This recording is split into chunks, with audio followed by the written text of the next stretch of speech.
Tak zdravím vás, priatelia. Dneska si povieme niečo o Eschusoch. Eschus, jedálny set, alebo Kochgeschirr po nemecky. Tento Eschus bol v podstate zavedený v roku 1931, ako M31. Samozrejme boli aj za prvej svetovej vojny, aj pred ňou, ale tie boli troška vyššie, mali iný tvar, po dizajnovej stránke boli trocha iné. Čiže bavíme sa teraz viac menej o tých nemeckých druhovojnových Eschusoch. Najstarší Eschus, čo mám, tak to je z roku 1935, to môžeme vidieť. Tu nie, ale tu. 1935 je samozrejme na číslach, je v podstate vo veľmi peknom stave. Čo znamená tu zo spodu to značenie, to je myslím, že Reichsbahn D Norimberg. Pýtal som sa to na jednej skupine, ale som zabudol, čo mi presne povedal. Je to akože ríšske dráhy Norimberg, hej. Čiže boli používané tieto Eschusy pri dráhach. Neviem, na čo ich dráhy používali, teda na čo potrebovali Eschusy, ale zjavne si ich potrebovali. Hej, vidíme, že ak bol používaný, tak naozaj veľmi minimálne. Že o veľmi peknom, veľmi zachovalom stave. Hej. Heavy je v podstate najčastejší výrobca Eschusov. Bolo niekoľko výrobcov Eschusov, nie úplne presne, keďže akože Eschus je v podstate pre mňa len, dá sa povedať, také okrajové zbieranie, že nešpecializujem sa na Eschusy. Ale viem, že niektorí výrobcovia sú v celku vzácni. Dobre, potom máme ďalší Eschus, máme z roku 1941. To môžeme vidieť. Samozrejme zčíslovaný, tam je 41, troška to poznať. Ten Eschus je takisto minimálne používaný, samozrejme originál remenec priamo na Eschus. Myslím, že tento je dokonca aj značený nejakým kódom. No, tak tento asi nie potom. Nevidím nikde značenie. Ale mal som nejaký, ktorý bol aj značený, no to je jedno. Nie, nič tu nie je. Sú remene, ktoré sú aj značené samozrejme. No, to je jedno. Takže pozrieme sa na ten Eschus, je takisto v podstate v minimálne používanom stave, teda myslím, že tento používaný nikdy ani nebol. Hej, to musel byť niekde odložený celý čas.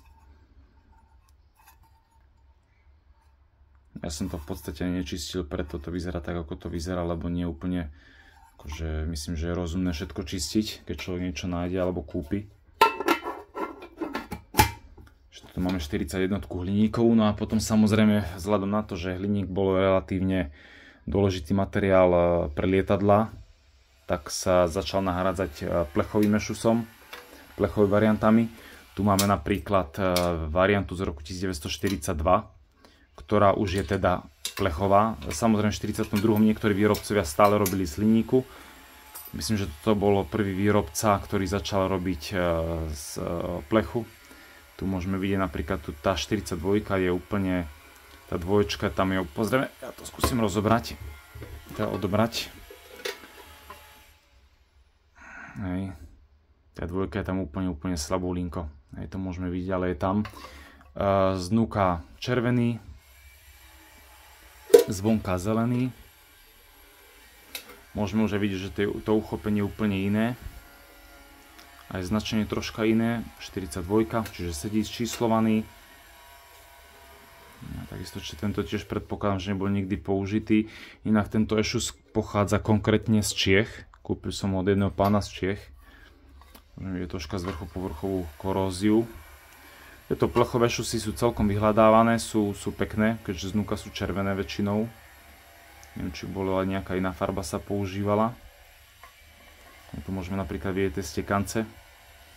Ako už v podstate v 42. úplne si nedávali záležať na spracovaní, na kvalite.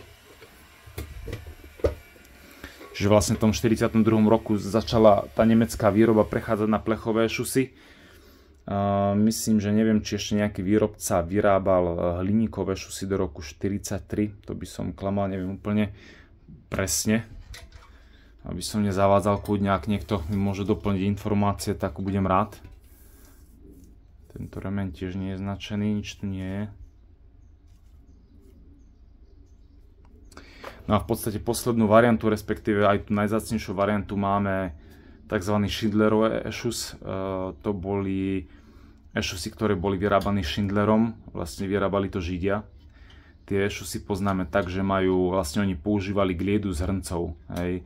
Oni používali v podstate tú povrchovú úpravu z hrncov. Aj tá glieda je veľmi taká krehúčka a je to vidieť, že už tá glieda sa veľmi rýchlo omláti, že to popraska, že to opadne. No a vlastne z vnútornej strany máme tie ešusy také, oni sú niekedy tmavšie modré, svetlejšie modré, to je proste farba hrncov, ktoré ako upravoval vlastne ten Schindler vlastne v jeho fabrikách tie riady pre civilný sektor, hej. Oni nemajú žiadne značenie, hej. Čiže oni sú úplne bez značenia, ale proste podľa týchto farieb poznáme, že sú to Schindlerové ešusy, hej. Tie sú relatívne vzácne, ťažko sa dajú zohnať a toto sú, myslím, že asi najvzácnejšie ešusy, čo sú. Potom sú samozrejme aj čierne gliedované, to je, myslím, že nejaký zase iný výrobca ešusov, čiže tam je naozaj veľa variant, veľa výrobcov, ktorí tie vlastne ešusy vyrábali, hej. Ale myslím, že najvzácnejšie je práve tento Schindler. Fabrika, ktorá vyrábala vlastne Schindlerová fabrika. Tak to je tak skrátke o polných vlastne setoch na jedenie. A vrajím, keby niečo, kľudne mám môžete doplniť informácie do komentárov, rád sa priučím aj ja. Človek sa stále učí, nemám s tým problém. A prajem ešte pekný deň.